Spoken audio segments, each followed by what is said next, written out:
All right, welcome to Underground Catholicism. I am your host, Elijah Yassi. I have with me an Eastern Orthodox fellow named Ethan Wayne. Some of you might know him from Twitter or X. Um, he's active there. He has done a space with me about a week or two ago. I don't know if you guys saw that, but that was interesting to hear a perspective from an Eastern Orthodox fellow that I haven't been used to with conversations I've had with Eastern Orthodox fellows. But I would like to um, give him some time to introduce himself. So, Ethan, how you doing, brother? I'm doing quite well, thank you, Elijah. And I'd like to begin by thanking you for bringing me on your show. Like you said, I think it's an accurate statement that my views on things are not representative of what people will probably typically encounter in the sort of online Orthodox sphere.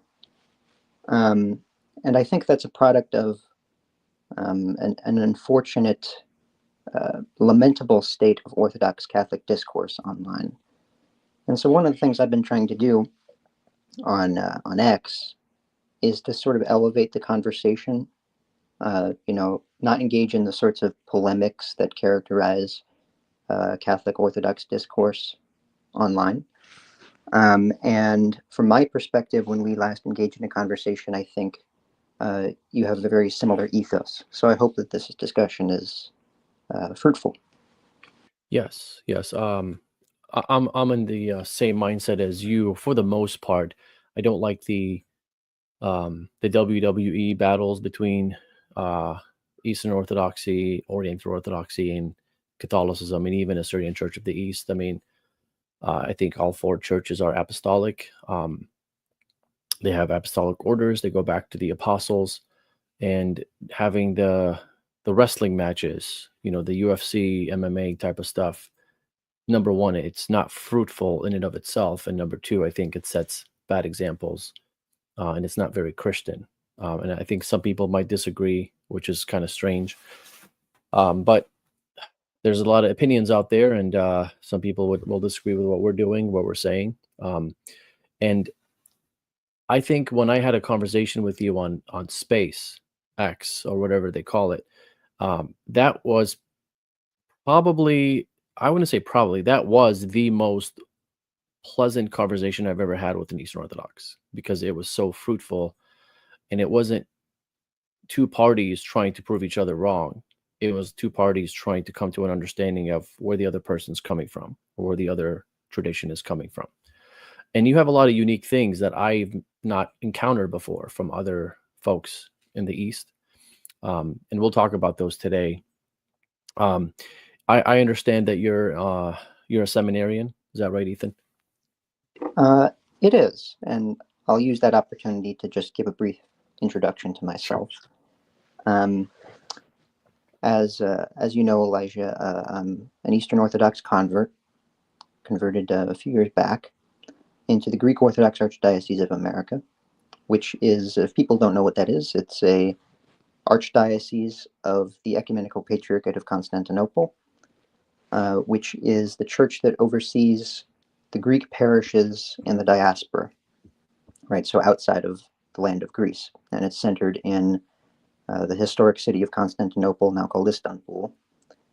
And I'm a seminarian in the Greek Orthodox Archdiocese. So I'm currently pursuing a Master's of Divinity, which, God willing, will lead to my qualification, at least, for ordination into the Greek Orthodox Archdiocese. Now, I want to be clear in case people are listening who know me. None of my views necessarily represent an official position of my church. Some of them certainly do, and I'll try to explain when they do. But I speak from my from my own authority. To what degree I have authority, I speak from my own perspective. So I want to be clear about that. Sweet. Yeah, thanks for sharing that. And the first thing I'd like to ask you is about ecumenism in Eastern Orthodoxy.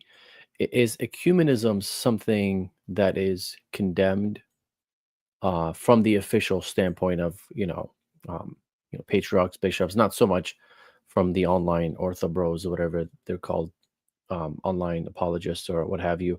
But is this a concept in Eastern Orthodoxy that's accepted on the official level of your church?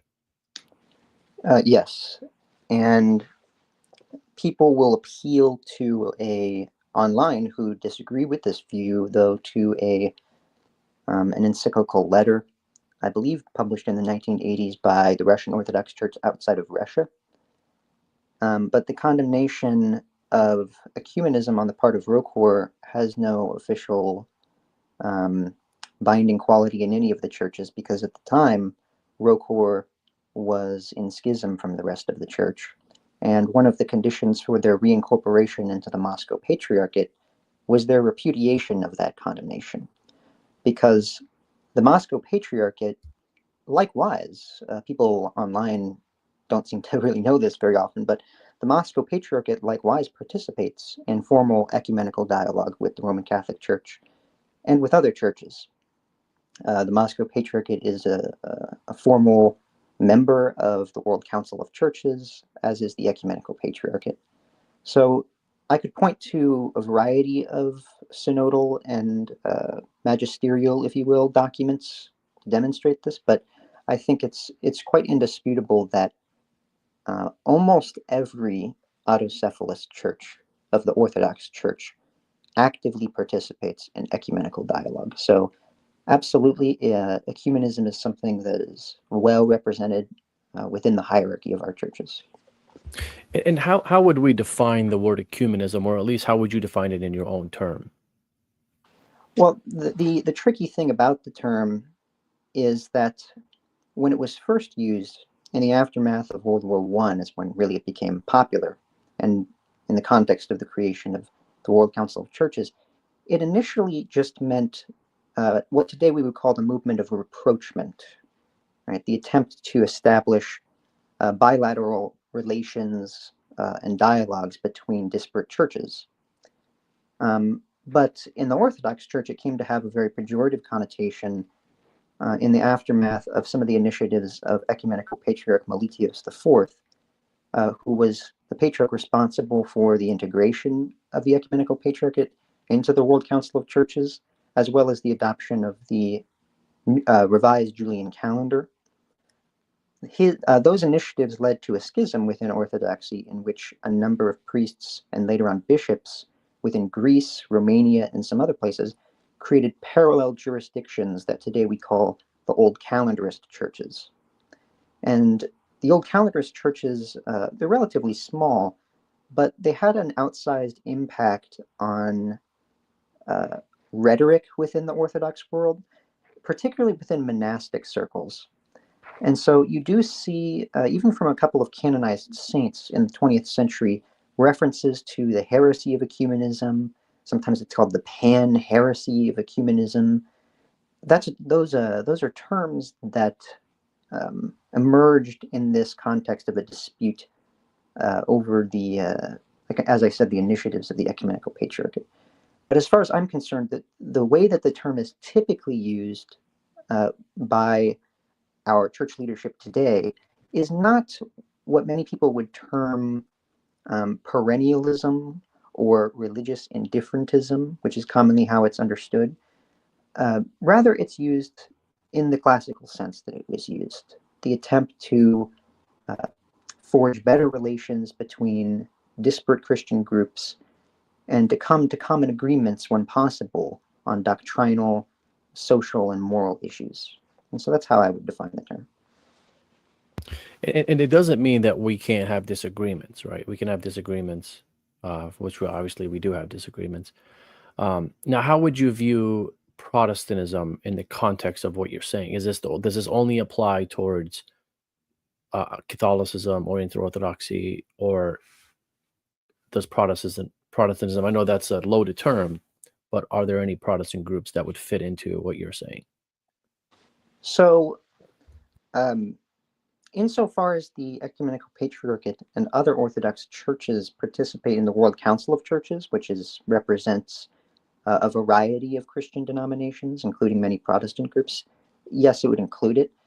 In terms of the formal dialogue that the Orthodox churches have established with particular communions, those focus on the Catholic Church, the Oriental Orthodox churches, the Lutheran churches, specifically the Lutheran World Federation, and the Anglican churches, the Church of England. The Ecumenical Patriarchate has official sort of commissions that organize semi-regularly in order to issue joint statements and discuss matters of pastoral and doctrinal significance between those churches. And so, yes, it would include Protestants. Our church is focused mainly on dialogue with those more traditional or Episcopal Protestant groups. There have been some dialogues with more informal dialogues with other groups. But for the most part, ecumenical dialogue focuses on the Catholic Church, the Oriental Orthodox churches, and these traditional Episcopal Protestant groups. That makes sense. And we're talking about the papacy today. We're talking about primacy today. So the context that we're discussing here is in that topic. So I know you wanted to talk about primacy, specifically primacy. Tell us what primacy is, if you don't mind, and what are your thoughts about primacy in the East versus how primacy works in the West? Right. Well, one of the reasons I wanted to discuss primacy as well as papacy is because when we use the term papacy, it has certain connotations. It has historical connotations, institutional connotations that are contingent, historically contingent. As even Catholics would say, the development of the mode by which papal primacy is expressed, it's something that develops in history. It's something that develops according to circumstance. And so I think that it's important in our discussions, because this is really a doctrinal dispute in a way, to not only talk about that, the papacy in its kind of historical reality, but the principles behind the institution of the papacy, right? The notions of primacy in the more abstract sense. As for what primacy is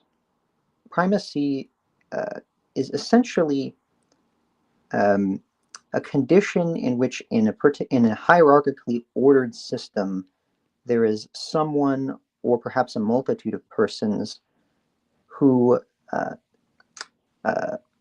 are head over another group. And this is instantiated in a variety of ways, but basically it refers to a hierarchical position of supremacy or superiority over a subordinate or semi-subordinate body. And so that's represented at the local level by the bishop, right? So the bishop has primacy over his diocese, right? It's represented at the archdiocesan level with the primacy of an archbishop over the subordinate diocese of his archdiocese. And at the universal level, primacy is realized in the Catholic Church by the primacy of the Pope, right? The primacy of the Pope over the Episcopal College. And so it's not one thing, right? And that's what's important to discuss when we're talking about primacy. Is there is a local primacy, there is a regional primacy, and there's universal primacy. And the way that those work is it's not identical at every stage, and there are disparate understandings of how primacy is expressed at each of those stages. But I hope I've defined it sufficiently. I think you have. And there's an Assyrian Church of the East bishop that became Catholic, Chaldean Catholic, and his reasoning. Obviously, there's a lot more to it, but just to summarize his reasoning, he saw that there was primacy on the local level. He saw that there was primacy on a regional level. He saw there was primacy pretty much at so many different levels in the church, and then he saw that his own church, the Syrian Church of the East, ignored primacy on a universal level. So it was logical for him to think that since there is local primacy, there is regional primacy, there's national primacy, or whatever level that you want to put it at, and however you want to define these levels. And he just went one step forward and said, well, then there must be a universal primacy where there's a universal head. If you could talk about, from your perspective, your tradition, the Eastern Orthodox, is there a such thing as a universal primate? And where do we find that today? And is that something that used to exist in Eastern Orthodoxy, where it used to be Rome and that's been lost, or it used to be Rome and now it's something else? Well, of course, this is an area of dispute, and so I can speak to my understanding of the history, and I'll frame it in the context of modern disputes over primacy. Right. So, particularly right now within the Russian Orthodox Church, in the context of a dispute with Constantinople over Ukraine, many hierarchs, theologians, and simply laymen have become increasingly hostile to the notion of a universal primate, because notions of universal primacy are invoked by the ecumenical patriarchate um, to defend the canonicity of the acts that are occurring on the part of the ecumenical patriarchate in Ukraine, right? And so this is something that's very important to understand when Catholics are dialoguing with us. Is you're going to hear different things depending on who you talk to, because of these ongoing political and ecclesiological disputes, right? But as far as my church is concerned, right, as a member of the ecumenical patriarchate, absolutely there's a universal primate. And within Orthodoxy, that universal primate is the person of the ecumenical patriarch of Constantinople. And his primacy is established, or at least canonically represented, by the canons of the Council of Chalcedon, which established the ecumenical patriarch as the first see among the Eastern sees, gave it an appellate authority over the Eastern sees of the Byzantine Empire, or the Eastern Roman Empire, as well as giving the ecumenical patriarchate authority to organize the dioceses in the barbarian lands that surround the Byzantine Empire. And so today, on the basis of those canons that establish these principles, the ecumenical patriarchate today claims universal primacy, at least as far as the Eastern sees are concerned, right? Because the ecumenical patriarchate does not claim to have usurped canonically the role of the Bishop of Rome, right? The Bishop of Rome still canonically is first in the taxis, first in the canonical order, and thus universal primate. But because of the schism between East and West, the only quote-unquote Orthodox churches are the churches of the East, and therefore de facto Constantinople exercises a universal primatial prerogative. That is very interesting, because it's not so much that the ecumenical patriarch of Constantinople is a primate in the whole church. It's not like, Rome lost its primacy and now it kind of transfers to Constantinople. That's not what you're saying. What you're saying is, because the Eastern Orthodox Church makes up only of Eastern Orthodox Eastern churches, so there's no, Western churches are not involved. So de facto, he is the primate of the Church of Orthodoxy, because that's all you have is East now. Is that right? I don't know if my question makes sense. That does make sense, and that is essentially what I'm saying, and this is made clear in the discussions by letter and in person between the ecumenical patriarchate and the papacy in the 1960s, 70s, 80s, right, in the aftermath of the Second Vatican Council, there were discussions about, well, what would the canonical order look like if there were a reunion between the Eastern Sees and Rome? And it was very clear from the East that the answer was that Rome would be first in the canonical taxis, would resume that position canonically and pragmatically. So it is not as though the canonical taxis is something that is kind of nebulous and, well, Rome drops out, and so we assume that, we assume that canonical role. No, if Rome reunited, right, the sacred diptychs of the churches, which are the lists that the churches have of the hierarchs of the autocephalous churches, the name of the Pope would be inserted at the first position, right? He would be commemorated as first, as protos. So you do see, unfortunately, it's not something that is believed today in the ecumenical patriarchate, but you do unfortunately see in the Middle Ages, in some of the late Byzantine writers in the aftermath of the Second Council of Lyon, you do see the language of transfer, the transfer of authority from west to east as a consequence of the Great Schism. There was this notion that the polemicists of the time from the East had, that because of the transfer of imperial authority from Old Rome to the city of New Rome, Constantinople, that ecclesiastical primacy sort of followed with it. That is not the position of the canonists and the hierarchs of the ecumenical patriarchate today. It's quite clear that were Rome to enter into union with our church, she would continue. She would resume that primatial role. And I don't want to put you on the spot, so if you don't have anything to present, that's okay. And if maybe you can put it on the comment section if you do. If folks were to ask you, okay, Ethan, sounds great. This is like, this is something that I haven't heard from before from the East. But where are you getting this from? Is like anywhere you can point to where you can say, okay, here's where my church teaches. I know in Catholicism, or it's so dogmatically.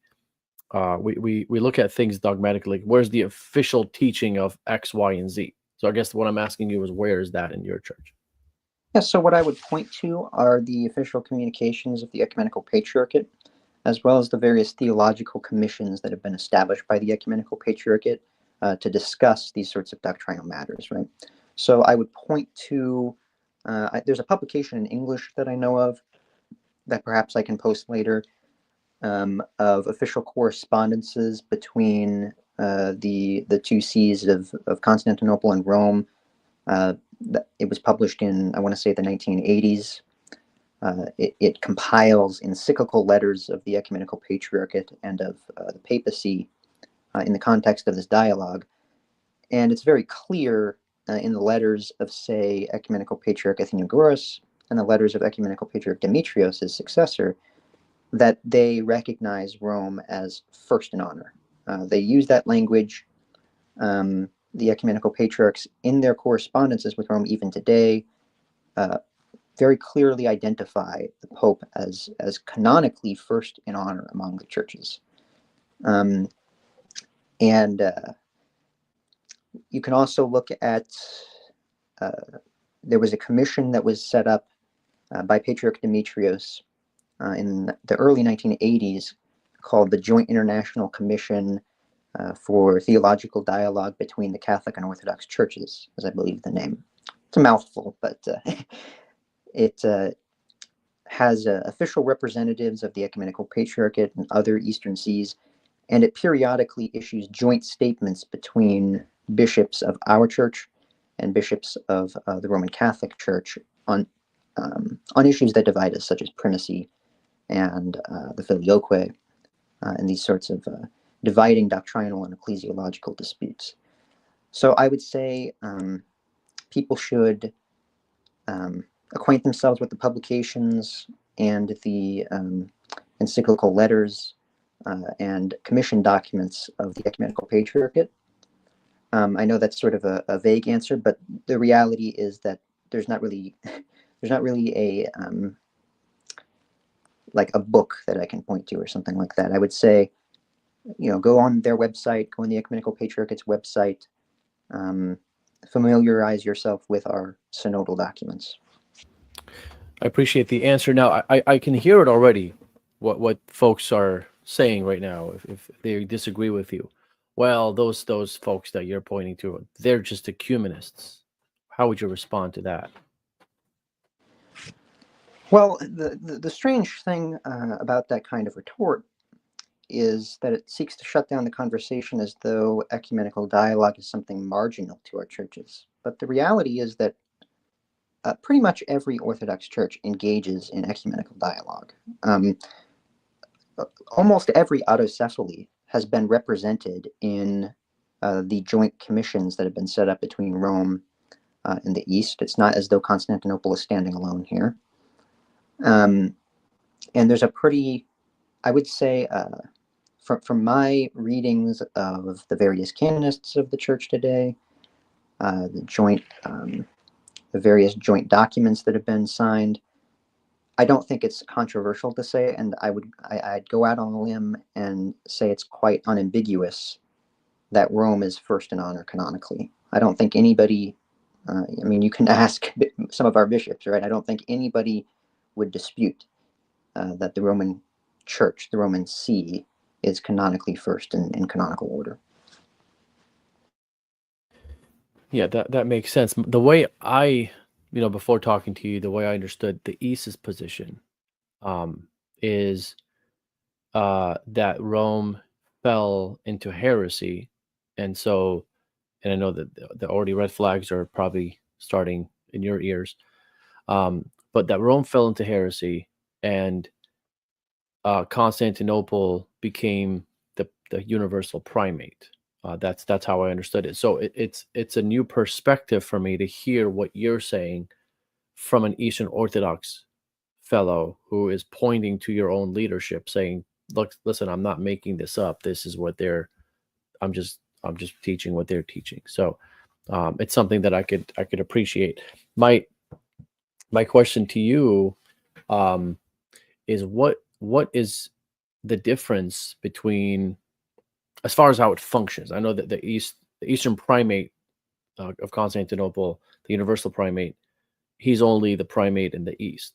Besides that difference, what is the difference between how the primate functions in Constantinople versus how it functions in the Western Church, according to your understanding?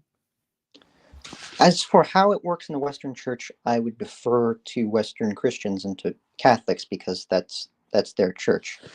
So I'd like to focus more on how primacy is expressed in the Ecumenical Patriarchate. That's fair enough, yeah. So, and this gets into that issue that you're talking about transfer. One of the reasons that that's very dubious as a concept is because the canonical texts that form the basis for the claims of primacy of the Ecumenical Patriarchate predate the schism by several hundred years. Right, the canons of Chalcedon are entered into the canonical records in the year 451 or so, right? Or 453, I believe, and that's long before the schism, obviously. And so it's not so much that the primatial prerogatives of the Ecumenical Patriarch, they're not something that simply emerge as a backup plan to the supposed apostasy of the Roman See. No, rather it's a continuation of an imperial role that Constantinople already had as the city in which the emperor resided, going back to late antiquity. Right, so those canons, as well as certain ecclesiastical customs that came to be common after they were established, those canons establish a number of primatial prerogatives that are exclusive to the person of the Ecumenical Patriarch of Constantinople, and I'd like to list out some of them. The most important is that among the Eastern Sees, the ecumenical patriarch is a court of final appeal.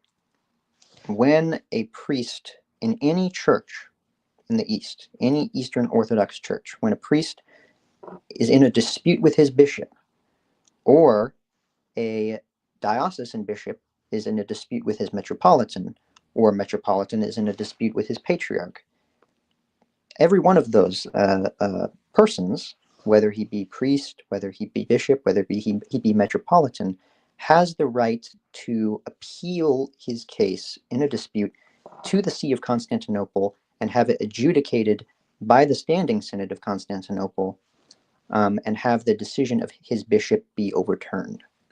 Right? And so that is probably the most important primatial prerogative that the ecumenical patriarchate expresses. There is also the prerogative of organizing the parishes, organizing the ecclesiastical administrations that are established outside of the boundaries of another autocephalous church. And this is derived from a practice that became common in the wake of the Canons of Chalcedon, in which the so-called barbarian lands, right, which were the term that was used for lands that were on the outskirt of the Eastern Roman Empire. Those lands, the bishops of those lands were appointed by the person of the ecumenical patriarch and confirmed by the synod of the ecumenical patriarchate.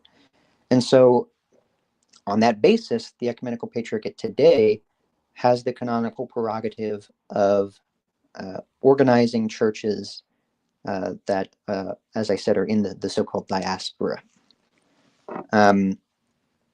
Now, prior to Chalcedon, there was a kind of free-for-all, right? And that this is one of the reasons that canon, so-called Canon 28 of Chalcedon is passed, is because people didn't really know to what metropolitan a bishop in missionary territory should answer to.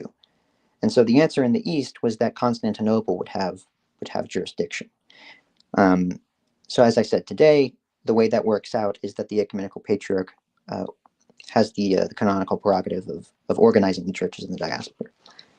I would say those are the main prerogatives, but there are a couple of other prerogatives that are perhaps a bit more minor. The ecumenical patriarch has the prerogative of establishing so-called stavropegial monasteries, which are monasteries directly subordinate to the See of Constantinople throughout the Orthodox Church. So what that means is he can have sort of his own outposts, his own monastic outposts throughout the church. And the last one of note is that the ecumenical patriarch has the exclusive prerogative of presiding over general synods. And I won't say an ecumenical council, right? that would be very problematic to say that. But he has the exclusive prerogative of presiding over general councils of the Eastern Sees. And so every general council that has been held since the time of the schism among the Eastern Sees has been chaired by the person of the ecumenical patriarch. Those four things: appellate jurisdiction, jurisdiction in the diaspora, independent monasteries, and the prerogative of calling general synods or general councils and chairing them. Those are the main primatial prerogatives of the ecumenical patriarch. Now, I appreciate that response and laying it all out. That makes a lot of sense, and I can tell you that is different from the Western view of primacy, right? Because the Western view of primacy, as you know, is that the Pope has the authority to involve himself in jurisdictions that are outside the Western Church, where we understand his jurisdiction is the Western Church. He's the Bishop of Rome. However, if he sees anything going on in the East, he doesn't need to wait for something to be appealed to him, for him to act, where he can act on that if he sees something going on. So just as an example, in history, when Saint Cyril and Nestorius were going at it, he did not need to be appealed to for him to be involved. Now, of course, at that time he did, because there's no way he's going to find out what's going on without being appealed to. So naturally speaking, that's how he's going to find out what's going on. But in today's world, where you have, internet, and you have communication, where things travel a lot faster, if the Pope hears of someone saying, there are four persons to the Trinity, he doesn't need to wait for himself to be in. He doesn't need to wait to involve himself in the situation. He can step in and say, no, there are three persons to the Trinity, and if the person doesn't, if the bishop or whoever it is isn't cooperating with that, then then there would be repercussions to that. Um, and my understanding is that would be problematic from the Eastern Church. Is that correct? Yes, it would. Yeah, because now there are differences of opinion today, because we've been out of communion for so long, among our canonists, of precisely what papal jurisdiction would look like in a reunited church. That's very much a matter of dispute, because it's a hypothetical. But there's pretty broad consensus that one of the conditions of reunion would be that the Pope would not unilaterally interfere in the ordinary affairs of the Eastern Seas, as well as the fact that among the Eastern Seas, the ecumenical patriarch would have to retain his primacy of honor, and I mean, that's even established in Catholic canon law. In I believe the canons of the Second Council of Lyon, that among the Eastern Seas, Constantinople has primacy.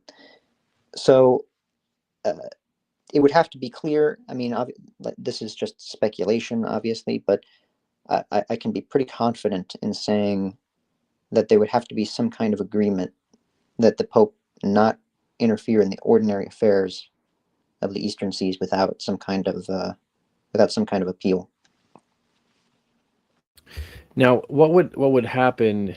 Let's forget the papacy for a minute here. Let's just focus on the Eastern Orthodox Church. If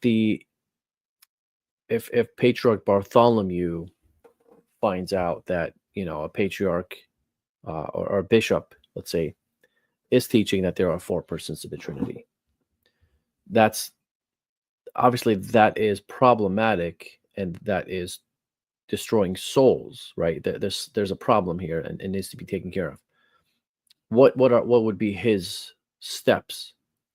Does he just go to the patriarch of that church and say, hey, take care of the problem, or how does that work? Or what if it's not even outside his, what if it's under his own jurisdiction? Like it's Constantinople, the bishop is under his direct jurisdiction. How does he resolve that situation? Yeah. So, well, I'll address both of these. If the bishop was in Constantinople, he would be tried by the Synod of Constantinople.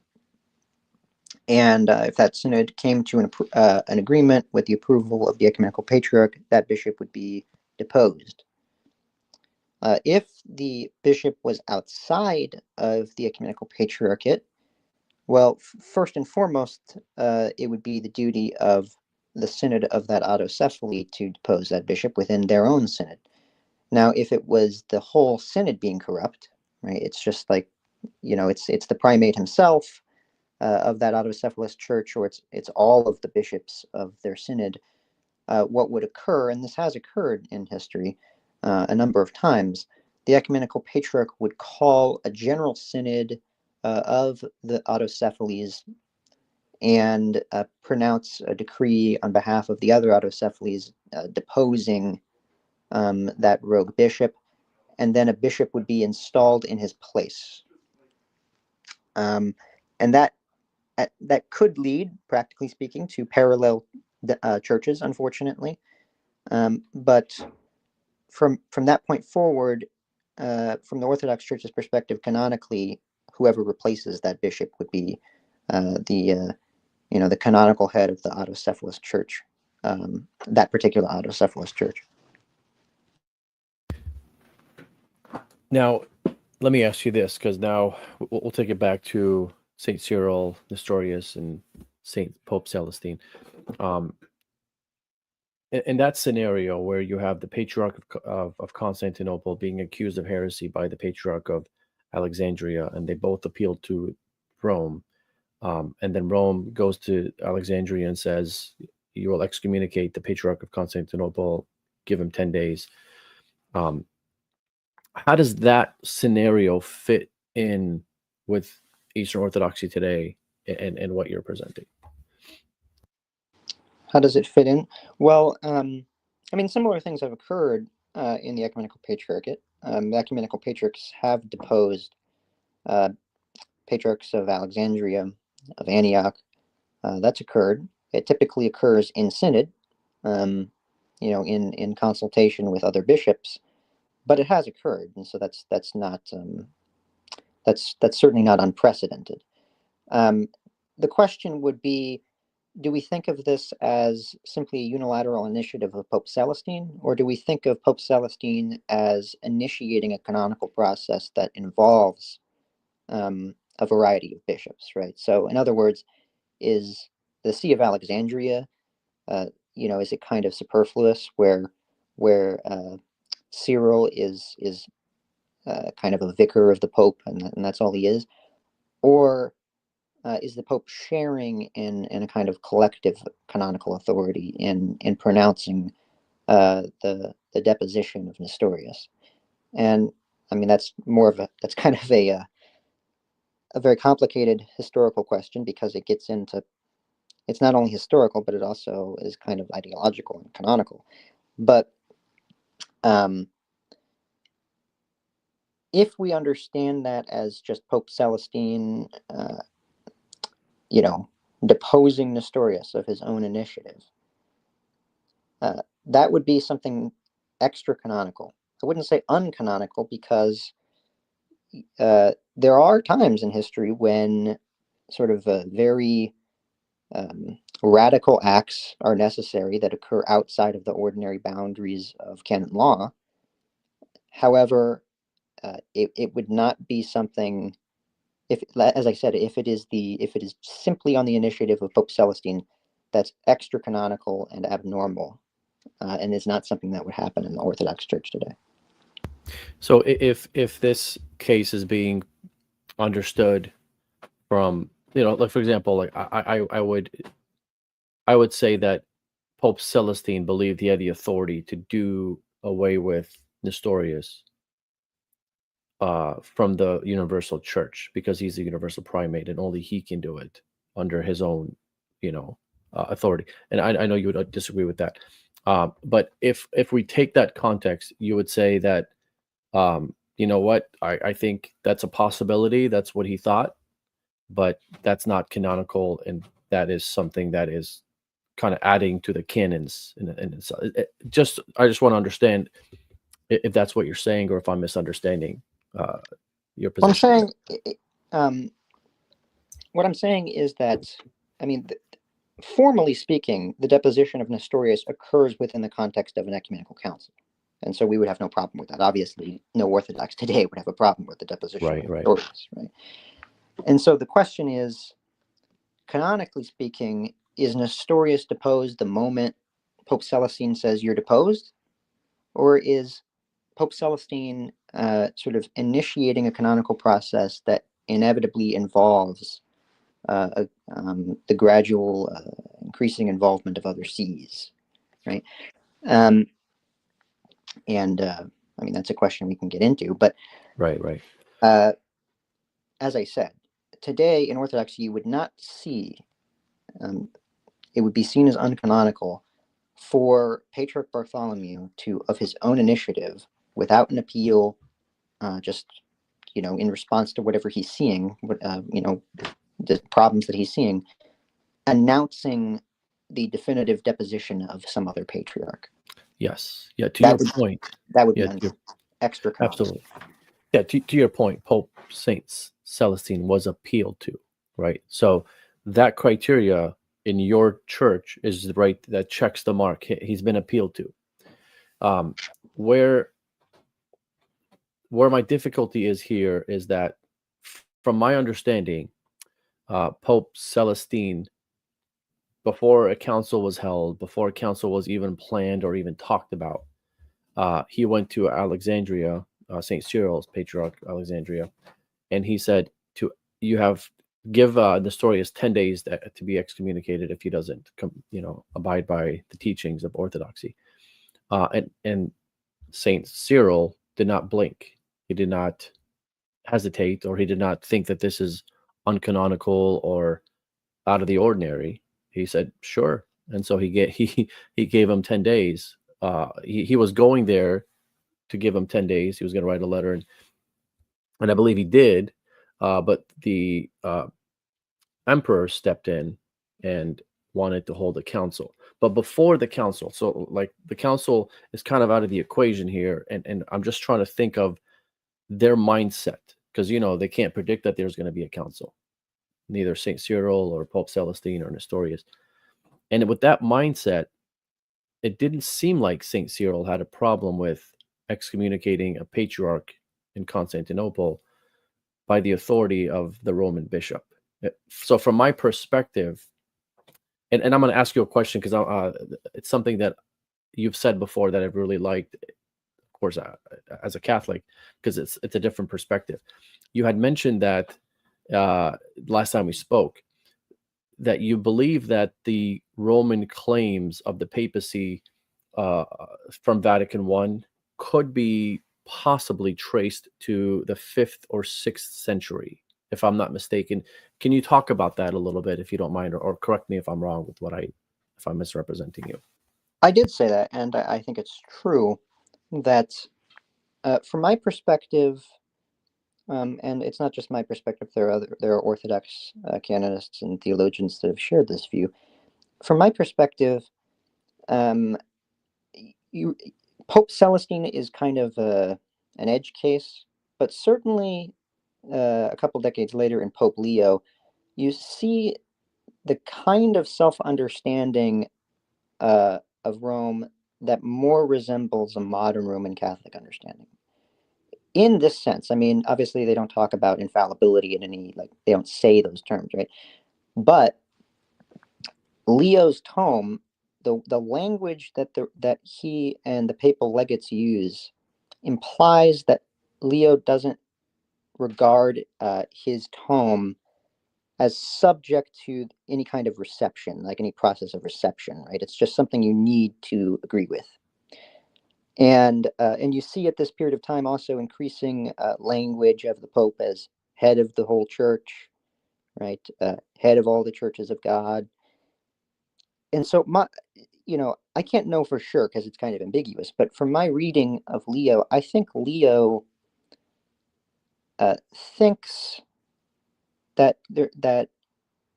he can do these sorts of things. He can make doctrinal definitions or make canonical decisions that are not subject to review, right? Just kind of on his, I wouldn't say on his own initiative, because it's in the context of, it's in the context of a broader conciliar and political dispute, but by his own authority, at least, I think he thinks he can do this. So I would say you see the seeds of the fullness of the doctrine of papal supremacy and papal infallibility even in Leo, and also later popes like Pope Agatho. And now, Ethan, that kind of speaks to, I think, in my opinion, it speaks to your honesty of looking at history and not trying to manipulate it to fit to what the Eastern Orthodox perspective. Like if you look at online apologists in Eastern Orthodox, they try to make it seem like Pope Leo's not what you're saying he is, but clearly he is, right?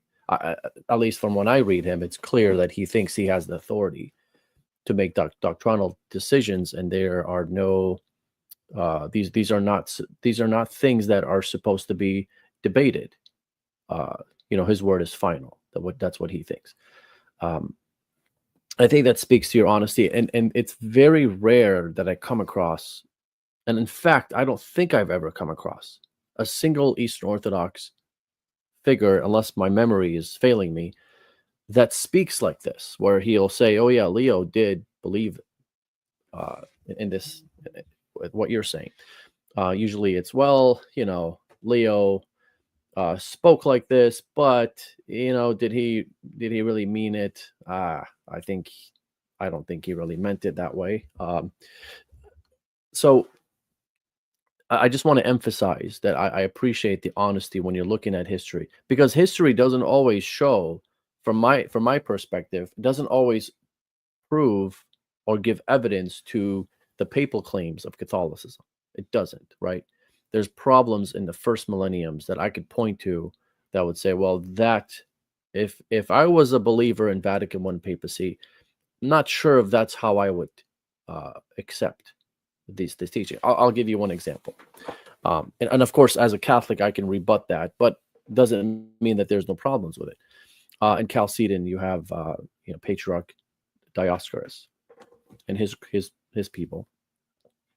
Now, if these people believed in papal infallibility, and if these people believed in, the papacy and the authority of the papacy, they would not sever themselves from Rome, from my perspective. So that right there is a problem from first millennium that I can point to. If I was an Eastern Orthodox, I think that would be the biggest objection that I would have. A lot of people like to point to Vigilius, Honorius. I don't think those are as big, in my opinion, as patriarchs and bishops severing themselves from the Bishop of Rome. If Rome is required for salvation, then they would not have done that. Or if Rome is the primate, the authority of the church, and when they speak solemnly in an ecumenical council, and if you're not following that, you're a heretic. They obviously did not see it that way. And I'd like to kind of shift the topic a little bit to, and I know I'm kind of going away from what we're talking about, but I'm interested in hearing your thoughts about what is the difference in your church as far as a perspective between how you view Oriental Orthodoxy and how you view Roman Catholicism, and what one do you see your church more likely reuniting with, if any, in the near future versus the other? Um, well, and I have to always preface, of course, that there's a variety of views. But as for my view, um, it's difficult to say, because on the one hand, there's a very, very profound canonical and dogmatic dispute between Eastern Orthodoxy and Oriental Orthodoxy, insofar as Oriental Orthodox deny the Council of Chalcedon, and therefore, consequently, they don't accept the canons that were enacted by Chalcedon, nor the canons that were enacted by the successive Byzantine councils of Second Constantinople, Third Constantinople, and Second Nicaea. And so, not only as regards that dogmatic dispute regarding Christology, but also all these practical concerns about how you organize the church, we differ on. The Roman Catholic Church, by comparison, all our entire canonical corpus, barring perhaps the Council of Trullo, is also part of the canonical corpus of the Roman Catholic Church. Now, obviously, you have the codification of the Code of Canon Law, but within the traditional, canonical codices of the West, the first 7 ecumenical councils, their canons are, regarded as having authority. So, I would say, practically speaking, uh, I'd also say that there's this dispute with Oriental Orthodox that is in many ways more profound as well on a cultural level. There's and I speak from personal experience when I know there is still to this day incredible bitterness about the history of these two churches, right? Of the Chalcedonian, non-Chalcedonian churches. The legacy of Byzantine persecution of the non-Chalcedonians has so affected the religious consciousness of the Oriental Orthodox communion that, even putting aside dogmatic disputes, there's a desire to anathematize one another purely out of contempt, right? And it's very unfortunate, but that's the way it is. This is the state of things is represented by the fact that even though people online will say, well, of course we're closer to Oriental Orthodox, it has been the Roman Catholic Church and the Eastern Orthodox Church that have had the most successful relationship within ecumenical dialogue, right? By comparison, there's been very little ecumenical dialogue with the Oriental Orthodox Communion that has led to any kind of joint Christological statement or joint doctrinal or ecclesiological statement. So, practically speaking, I would say the chances for union with Rome are better. Now, if I'm taking a kind of objective look, I think there's a very good argument to make that the Christologies of the Oriental Orthodox Communion and our communion are reconcilable, and if they are, there really isn't a dogmatic dispute, whereas there still is between Rome and the East, right, in our communion.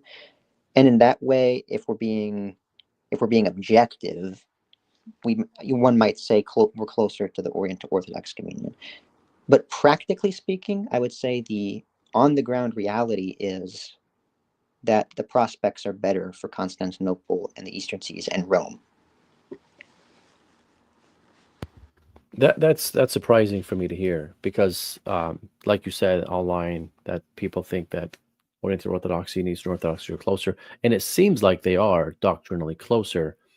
In fact, if you were to ask me what is the difference between the two parties, for me, I think the Christological differences are semantics, and I know my Oriental Orthodox and Eastern Orthodox friends would disagree with that, but I think a lot of it is semantics. I mean, obviously there are differences in the way it's presented, um, and so I think the biggest problem between Eastern Orthodoxy and Oriental Orthodoxy, uh, besides the Christological debates that are had, I think it's like you said, it's cultural. It's this uh, long periods of fighting each other.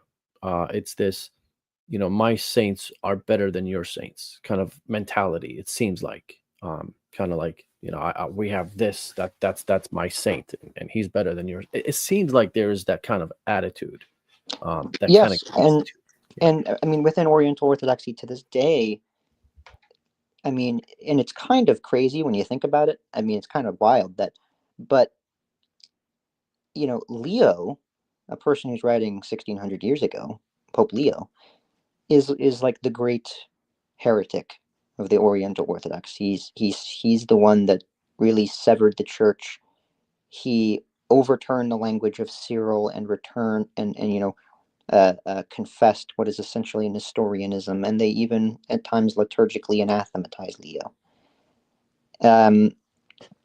Whereas in the Eastern Orthodox Church, Leo is the pillar of Christology, right?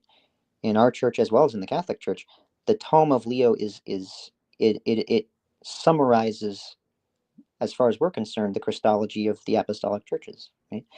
And so, you can argue that the differences are ultimately reconcilable, and I think that very well may be true. It's not something I've studied in depth, but I think it may very well be true. But nonetheless, culturally, Leo is a symbol. He's a symbol of something. Of Nestorianism. He's a symbol of a divider of the church. And then when you combine that with the fact that many of the great saints of Oriental Orthodoxy are formally anathematized, or at least were formally anathematized by the Eastern Orthodox churches, what are today the Eastern Orthodox churches, and the Roman Catholic Church, you can see why there would be a lot of bitterness, right? Because when I'm talking to Oriental Orthodox, and I know Oriental Orthodox, Dioscorus is a pillar of orthodoxy. He's a great pillar of orthodoxy, someone who defended Cyril, reaffirmed Cyril, stood on the shoulders and the legacy of Cyril. And he's anathema, right? And formally in the Roman Catholic Church and the Eastern Orthodox Church. And so even, like I say, even if you say, well, ultimately they were saying the same thing, still it's kind of like, we may all agree on dogma, but if I go and slap your mother I'm not going to like you, and I may not enter in communion with you because I just hate you because you're a bad person, right? And I think that's part of it. It's this cultural antagonism, and I don't know how you can get past that, because you can make a joint doctrinal statement, but joint doctrinal statements don't resolve those sorts of enduring feelings of contempt. That makes a lot of sense. Any final thoughts before we go to questions from our viewers here about everything we've? I mean, I don't have any more questions or any points to make, but any final thoughts from your end about what we're talking about so far? I don't think so. Sweet. Okay, so there is a question by Tishbite. He says, sorry, sent that on accident. Okay, he said, I would ask Ethan if he thinks that given the difficulties of Constantinople and Turkey and the schism with Moscow, reunion with Rome will be possible soon. Well, who can interpret such things and who can predict the future, right? But I mean, I would say, if you look at, if you take what Patriarch Bartholomew says seriously, and I do, his most recent statement about the upcoming meeting of the Pope in Turkey, he said that reunion, formal communal, formal reestablishment of communion is not on the sort of docket for discussion. So maybe, like in the future, like in the broader future, in the coming decades, in the coming years, imminently, no, I see no reason to think that such a thing is imminent.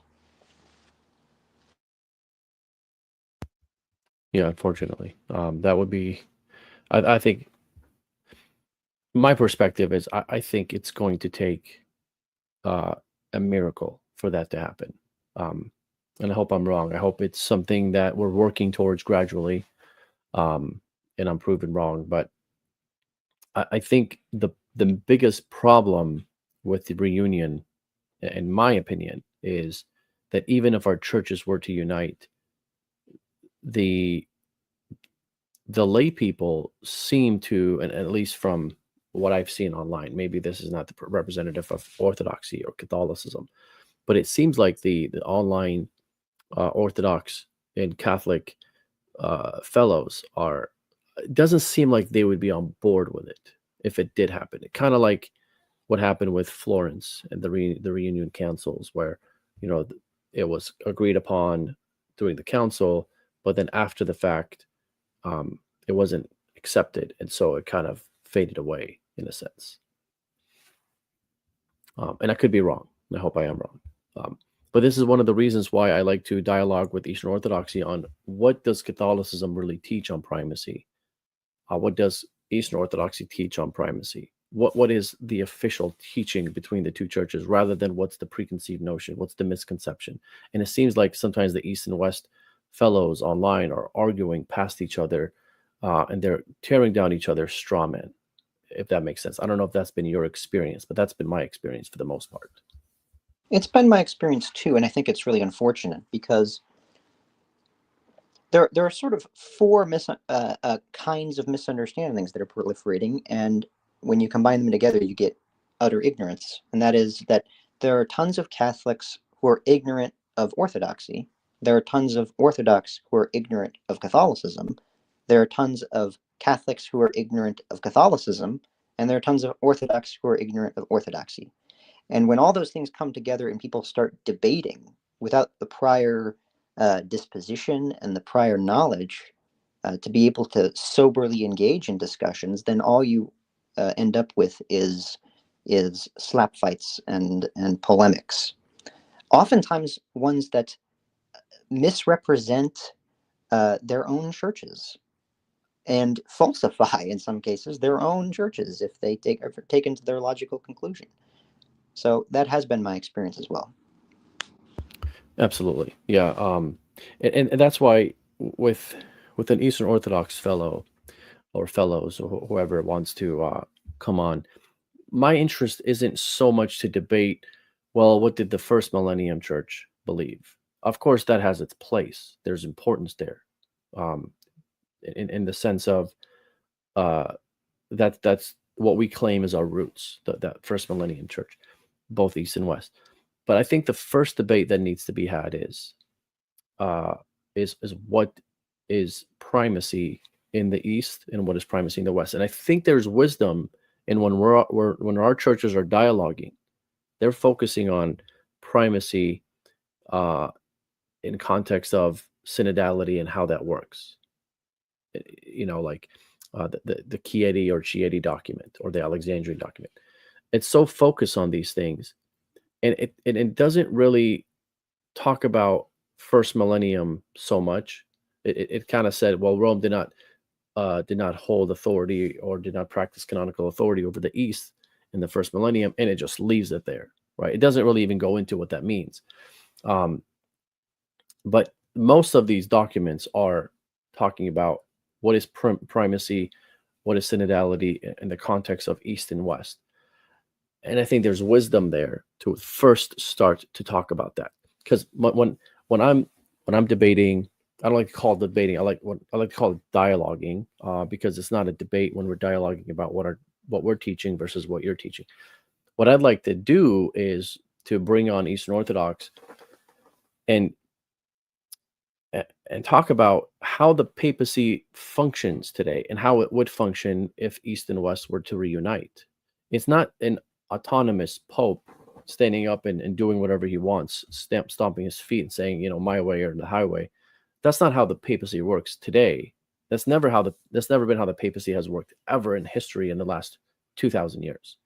And I think there's a lot of things that people take from Vatican I and they misunderstand it, and that's where the problem lies. Is they take those misunderstandings and they say, well, you got to prove to me that teaching, which is a misunderstanding, is shown in the first millennium. For example, if the Pope can act alone, then show me where it is in the first millennium, right?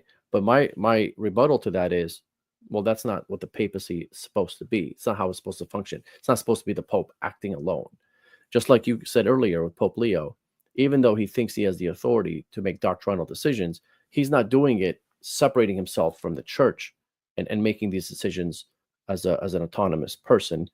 He's involving the church, right? He's looking at the traditions. He's looking at the teachings of the past. He's looking at the current teachings of his time, and based off of that information, based on even consulting his own synod in Rome, then he's deciding things, right? He's not just kind of going into a room by himself and coming up with questions and answering them himself.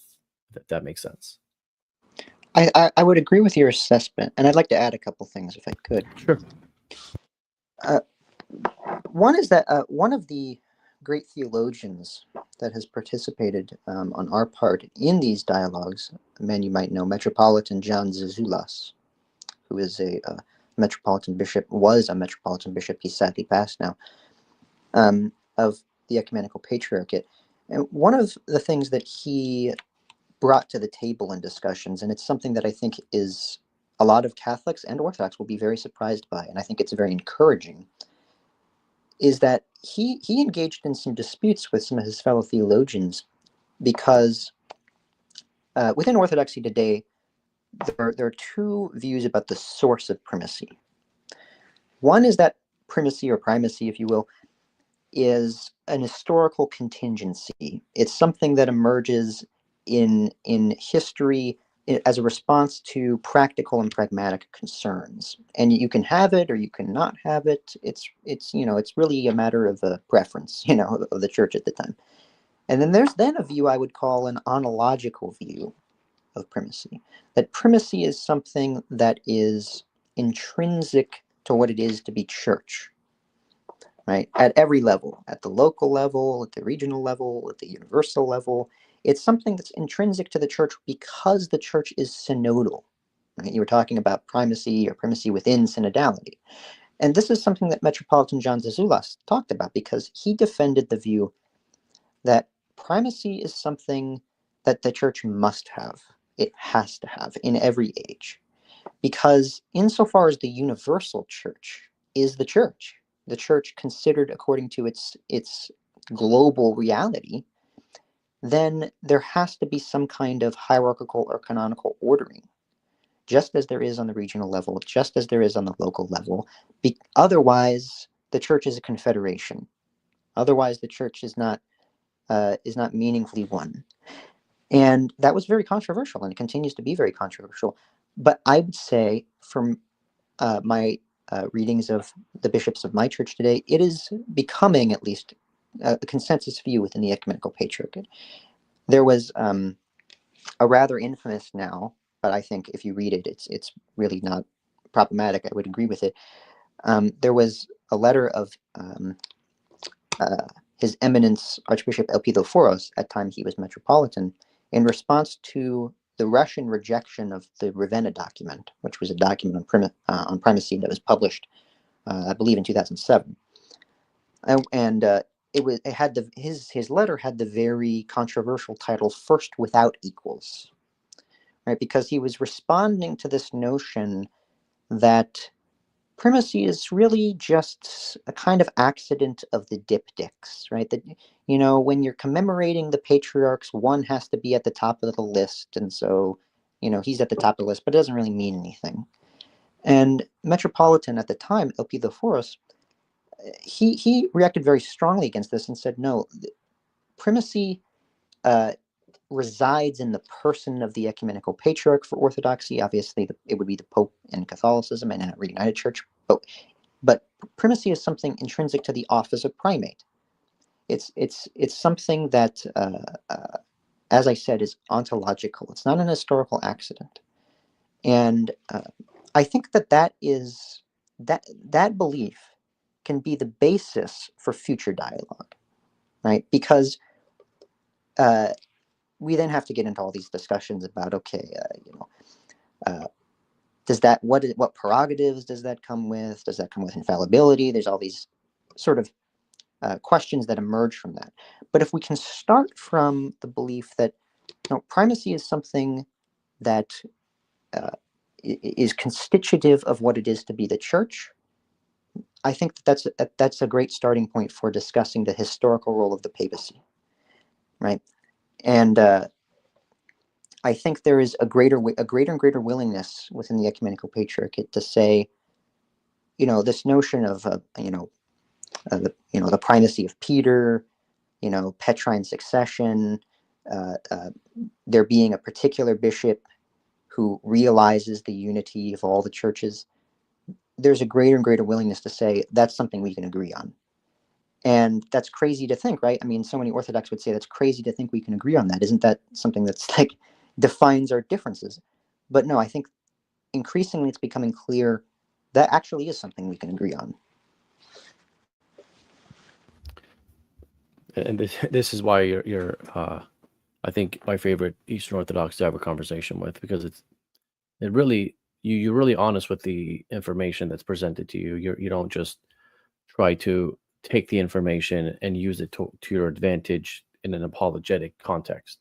You're just presenting it how you see it, and I can appreciate that. So there's a question here from John Colarafi.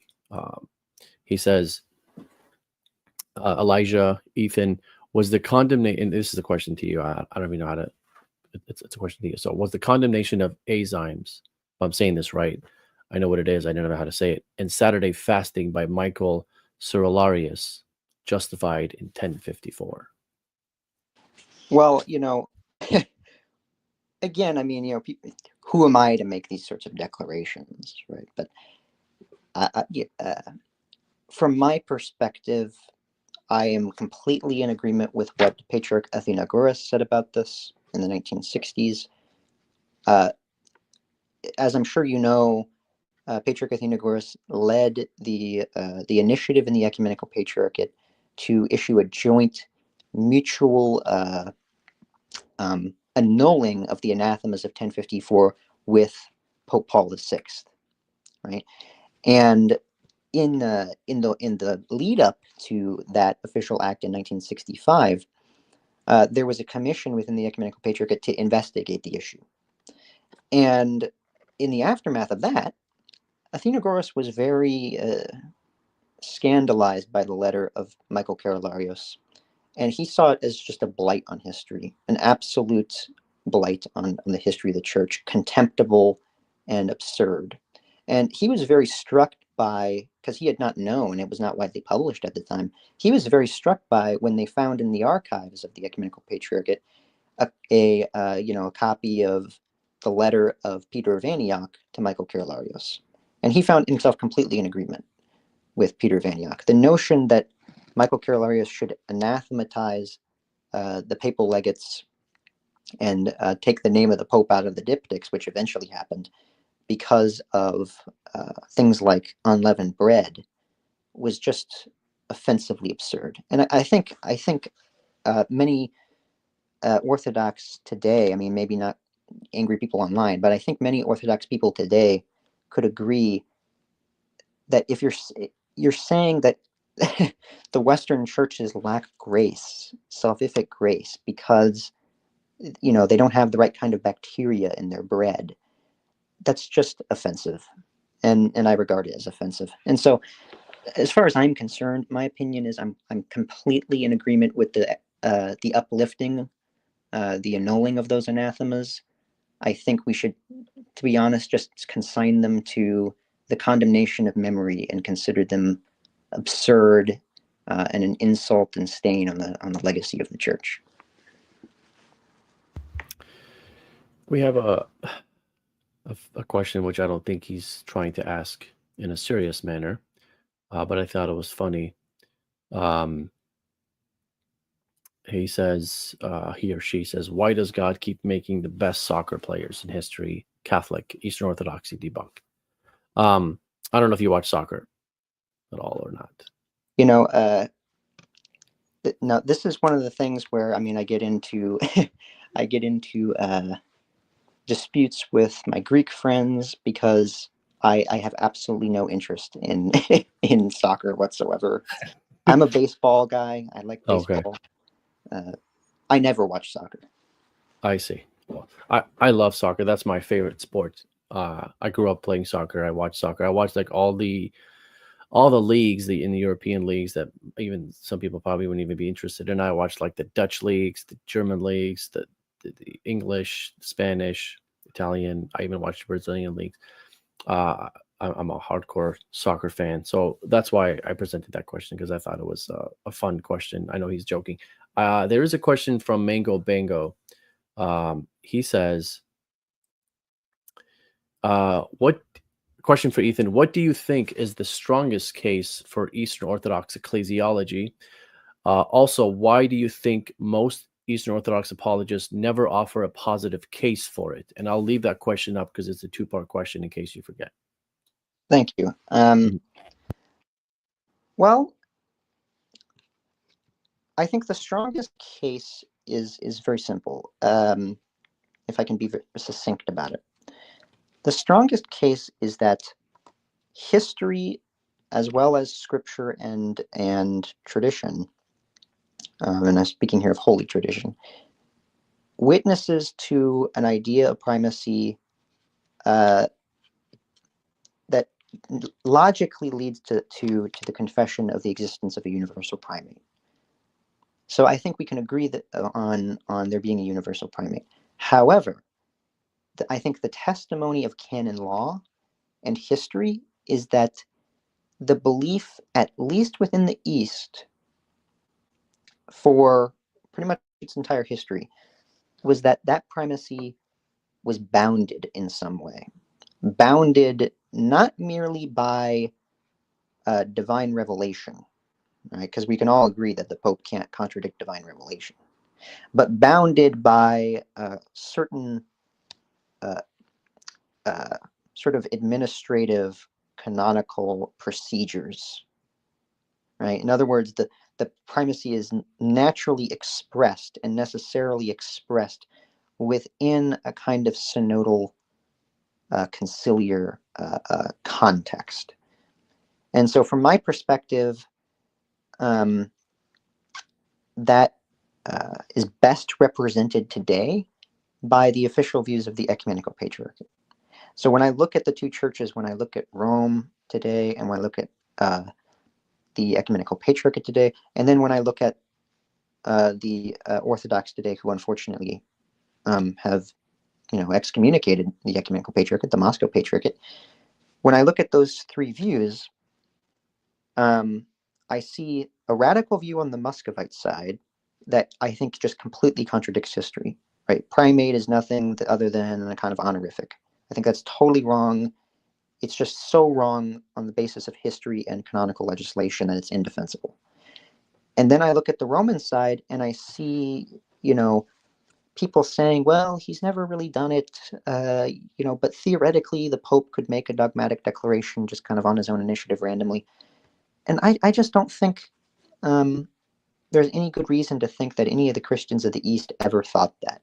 And if none of the Christians of the East ever thought that, I'm very hard pressed to say that that can be a dogma, a theological opinion maybe, but a dogma. So I think it's that. I think that the Ecumenical Patriarchate operates, it's kind of in this middle position between the two that I think best represents history, best realizes the role of primate according to ecclesiastical history in the canons.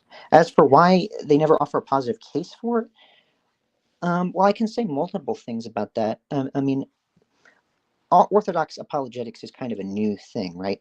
And it's disproportionately people who, to be honest, have contempt in many cases for their own church. I mean, you have so many Orthodox apologists who they're constantly calling our own bishops heretics. They are anathematizing everybody online all the time. They're oftentimes completely ignorant of canon law, of scripture, definitely scripture. I mean, these guys don't even seem to read scripture. And when there's that ignorance, obviously they're not going to be able to make a cogent argument because they don't actually have a well-formed understanding of what primacy looks like in the Eastern Orthodox tradition. So it's because apologetics is a very new thing in the online Orthodox sphere from English speakers, and it is so tied up with these political and cultural disputes, really very petty cultural and political disputes, that it has not been freed to have an honest discussion outside of the boundaries of kind of petty mudslinging about the evils of popery and papism and the the degeneracy of the West and the superiority of Eastern civilization or something. So I don't take Orthodox apologetics online very seriously. I don't think anybody should. I don't think Catholics or Orthodox or anybody should. And I don't know if I can give counsel, but my advice, if I can give advice to people, is just you have to take it all with a grain of salt. If someone's telling you what orthodoxy is online, just because they're Orthodox, don't take it seriously. Because they may have no idea. I mean, maybe they're right, but maybe they have no idea what they're talking about. If you want to understand orthodoxy, look to what the bishops are saying. Look to what our official documents are saying. Look at what our theologians are saying. Look at what our saints are saying. That will give you a much better understanding of the state of things than apologetics. Which there's a question here from Father Sweden to you about that. But before I post that question up, you did say something about how you have the one side having this idea of first among equals, this honorary primacy that really means nothing, and then you have the Catholic side where the Pope theoretically can act alone. Now, of course, theoretically speaking, on a technical, juridical sense, you're right. That's there. But I don't think that's what Vatican I was trying to do. They weren't trying to give the Pope the authority to act alone. That wasn't in the background of their minds. Because if you read the debates that Gasser presents between the minority bishops and the majority bishops, they both parties agreed that the Pope should consult the bishops, and that he would consult the bishops. The difference between the two isn't the fact that whether the Pope should or would or what have you. The difference between the two is that the majority bishops did not want to put that criteria in the document, in the dogma itself. And there's a reason for that. And I think the reason has wisdom. The reason why they did not want to isn't because they saw him doing that, acting alone, acting in opposition or separate from the bishops. The reason why they did that is because in the context of Catholicism, this gift of papal infallibility is a gift that comes from God. It's a gift that is given to the Pope when times are needed for him to speak the mind of the church on behalf of the bishops, on behalf of the church, what the church believes. He is proclaiming back to the church what it believes itself. And when it does that, that's what papal infallibility is. That's what ex cathedra is. Now, the reason why it doesn't put that criteria in the document or in the dogma is because if you have a case in the church where the church is split 50-50, then there's a problem, right? Because now the Pope is either going to choose 50% on the right side or 50% on the left side that he's going to act with, where he's saying, okay, this side is correct, this side is wrong. And we've seen that happen in the early churches where, things are split one way or another. And the church gets together and then they decide which side is right, where the Bishop of Rome is confirming those things to put the authority on top of what the bishops agreed on. So it's head and members acting together. So that's one reason. The other reason is if you do put a condition to where the Pope has to consult the bishops, the problem with that is dogmatically, juridically speaking, if you're saying, okay, he has to do that, well, now it's like, okay, what's the criteria here? Does he need 51% of bishops to agree with him? Does he need 80%, 75%? What is the criteria? And so you'll have a lot of disputes after the fact, and people will say, well, it wasn't fully met because not all the bishops agreed with what the Pope's decree is, right? So that means as a layperson, I don't have to agree or think that that's ex cathedra. You'll have problems in that context. And remember, finally, it's God himself that makes sure that the Pope is going to decree something that is not erroneous or heretical. That's what we believe. So if we put a condition of humans on the dogma, then now we're taking that away from God and saying it's the human beings that protect the error. Obviously, the Pope goes to the human beings. He goes to the bishops. He uses that as a means. He will always do that, and he has always done that. There's never been a time where he hasn't done that. And there's not a time where we think that he would ignore the bishops, right? So I say that because I want to contextualize Vatican I, because a lot of folks think that Vatican I's context is giving the power to the Pope to act alone. That's not what they were doing. And I know that that's not what you're saying. You're saying theoretically speaking, which you're absolutely right. Theoretically speaking, that's there, but I kind of want to contextualize it because there is a balance in papal infallibility that a lot of Catholics don't present, where they're saying the Pope can do whatever he wants. He is a Rambo. And I don't blame the Eastern Orthodox or Protestants or Oriental Orthodox for thinking that's what Catholicism teaches. It's the problem in our own backyard with the Catholicism. So I kind of just want to put that in context. Not saying what you're saying is wrong, but I just wanted to contextualize that. And I'm trying to find the question. Father Swayden, he says, why did Ethan say, I'm more and more convinced that apologetics should just be abandoned by everyone? It does far more harm than good, and it is almost by nature dishonest. This is against the fathers. And then he said, apologetics has always been part of the history of the church.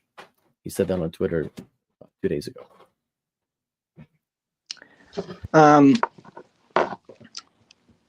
Well, I mean, the term apologetics is used to mean a number of different things. So if we're speaking simply of making an apology, that's just making an argument, right? Absolutely, I don't think people should not make arguments. The fathers make arguments all the time, and I agree with their arguments, So it's not about not making arguments. I'm talking about apologetics as a kind of pan-institution, right? Apologetics as a modern social and internet phenomenon in which people, gather sources and they present sort of sophistic arguments in order to try to get people to come to their church, in order to get people to try to become Catholic, become Orthodox. And I don't think that that's fruitful, because it's not so much about presenting the truth as it is about rhetoric. It's about using kind of like to use Socratic language. It's like using flattery to bring people to your opinion rather than allowing the truth to speak for itself. And this is something that Patriarch Athenagoras talked about a lot. Is he didn't like theologians very much, of his day, because he thought they were engaging in a kind of dishonest apologetical effort, because Athenagoras had a lot of trust in the providence of God, that in the process of witnessing to orthodoxy, in the process of dialogue, that the truth just has this, it providentially reveals itself. It providentially reveals itself. And so it doesn't need to be defended or proven by sophisticated rhetorical arguments. Yes, one can make arguments. Yes, one can engage in discussions, defend one's view. But I think that we need to start from the positive point of view of trying to witness to divine revelation and witness to Christ, rather than starting from the negative position of trying to disprove things, right? Trying to disprove things, and then what people are left with is, well, you have to be Orthodox because I just disproved Catholicism. Because you can't prove a positive by a bunch of negations. You can't get angry at a bunch of people and prove that they're all wrong, and then at the end say, well, that means you have to be Orthodox, right?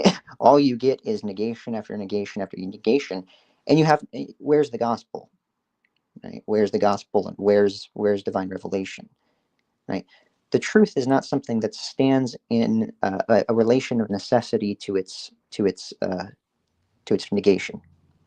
It stands on its own because God is the truth, and He has absolute existence. So this is what I meant. The modern apologetical method is based on principles that I think are fundamentally unchristian, because they don't have faith in the truth, right? They only have faith in their own ability to disprove people and win arguments online, and that is not fruitful. So, the question from Father Sweden, I think he is misunderstanding what I meant by that. And I mean, we've had bouts before. If people don't know, and I'm not saying this to be mean to him, but he's going to come at this from a kind of fringe perspective, because he's a schismatic priest of the true Orthodox Church, which is a schismatic ecclesiastical organization. And so I think my use of terms like ecumenism and apologetics are kind of like throwing up red flags for him. But unfortunately, I think he's misunderstanding what I meant by that comment. Yeah, and I had Father. He's been on my channel before. I've been on his channel, I think, twice. And we've had our debates when it comes to the papacy, and I think they've been cordial. They've been respectful. I don't think any of us got angry or anything like that. So what you're saying, I just want to understand what you're saying is, it's okay to have these debates or dialogues, but if they are done in a manner of where you're using sophistry, or you're using fallacious arguments, or you're using rhetoric, and you're ignoring the truth, and you're ignoring the base foundation of what our the gospel is, right? You're just kind of trying to win the day rather than trying to preach the gospel. That's what you find a problem with when it comes to politics. Okay, I could agree with that, because I think it's good to have apologetical debates with each other. Now, the one I had on space, the gentleman named Roman, that is not the way to do apologetics whatsoever. And if you recall that, I think you were part of it in the sense that you were there, but you didn't say anything. But I do recall you being there. That was just atrocious, and I think that's how not to do apologetics. How to do apologetics, I think, is how you and I are talking. Maybe how Father and I did our show, and then how you and I did our space, where we had disagreements, and it's okay to disagree. It's okay to say, "Hey, you're wrong here," but it's not like I'm doing that in a malicious way. I'm not doing that in an angry way. It's done respectfully, and I think that gives a better example to the world of how to dialogue. Any problems there? Yeah, go ahead. And I think a great example of the ethos of the fathers is, Saint Cyril has this kind of reputation being very controversial and angry father. But if you read his letters to Nestorius, some people see them as kind of disingenuous. But he always begins, and this is kind of a Byzantine rhetorical tendency. He begins with heaping praise on Nestorius, right? To the most God-beloved Nestorius, our brother bishop, and he's exhorting him to avoid these errors. But he's doing it with an ethos of love and a regard for the truth.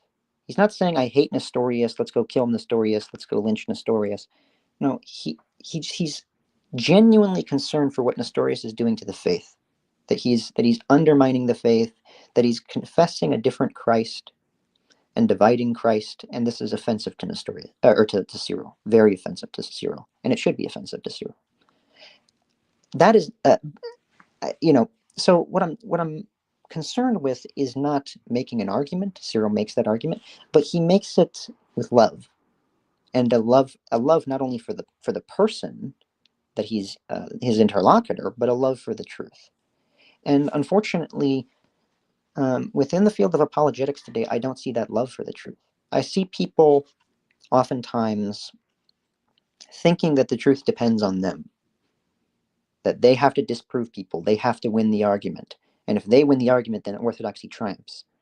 God doesn't need random apologist man. Now, of course, God has the right, he's God, to work grace through anything, right? So, of course, grace can act through everything, right? Through apologetics, even. But from our own perspective, I think when we're engaging in discussions, dialogues, debates, we need to start with, I want to get at the truth, you want to get at the truth, we both want to get at the truth, and we love the truth, and we have a regard for each other.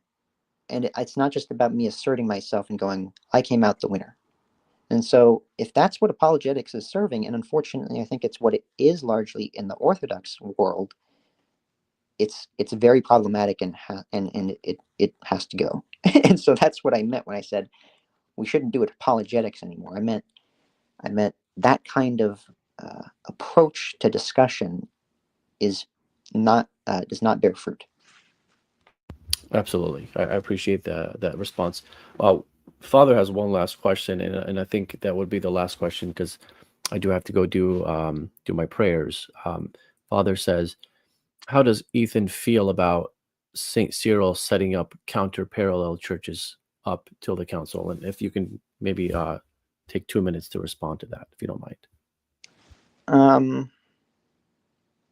If 2 minutes, if less, that's fine too. I mean, I to be honest, I don't really have an immediate reaction to that at all.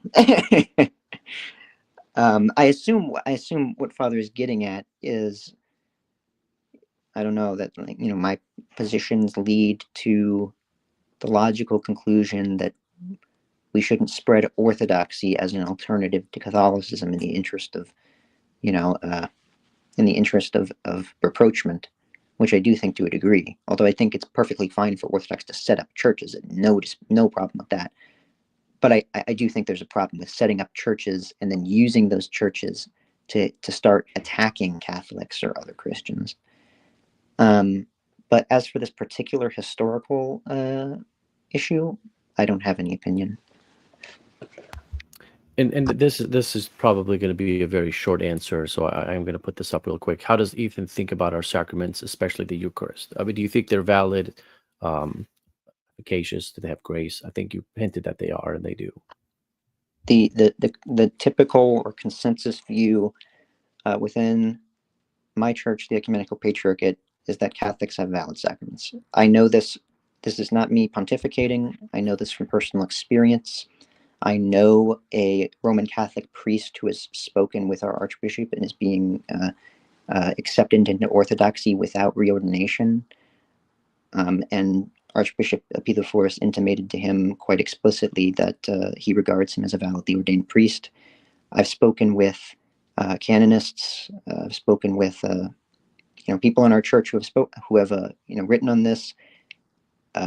There's even, I mean, as far as baptism is concerned, we have a document that is published and distributed to priests within the Greek Orthodox Archdiocese that priests use to determine who has valid baptisms or not. It's a list of denominations that are recognized as having valid baptisms. I can pretty confidently say that it is consensus view, normative view within the Ecumenical Patriarchate, and therefore it's a view I share, that Catholics have valid sacraments. I appreciate that, and I appreciate you being on and having such a wonderful conversation here about primacy. We talked about a lot of things, but I do appreciate that. You're welcome to come back on my channel anytime if you want to talk about anything else besides primacy or what we talked about today. Filioque, if you want to talk about anything else in the future, we'll be in touch. Any final thoughts that you want to share before we end this? Only this, that you've been incredibly gracious. There's lots of Catholic people that I interact with online who are not gracious, and it is a pleasure to discuss this with someone who's as level-headed as you about these things, and it's heartwarming because I truly believe that we are brothers in Christ, that there are these historical and doctrinal disputes, but ultimately there is a profound unity that our two churches have in our confession of Christ. And it's our duty to interact with each other in a way that manifests the love of Christ. So I thank you for having me, and I thank you for the cordiality that you've expressed in our discussion. And it's mutual, obviously. That's the beauty of this show that we've done today. I hope it shows us example of how to dialogue. I do want to thank everyone for watching and for commenting and for the questions and for being respectful. I think everyone was respectful in the comments. No one had to be banned or anything like that. My channel is not very controversial, and you have a lot of channels where a lot of things are happening.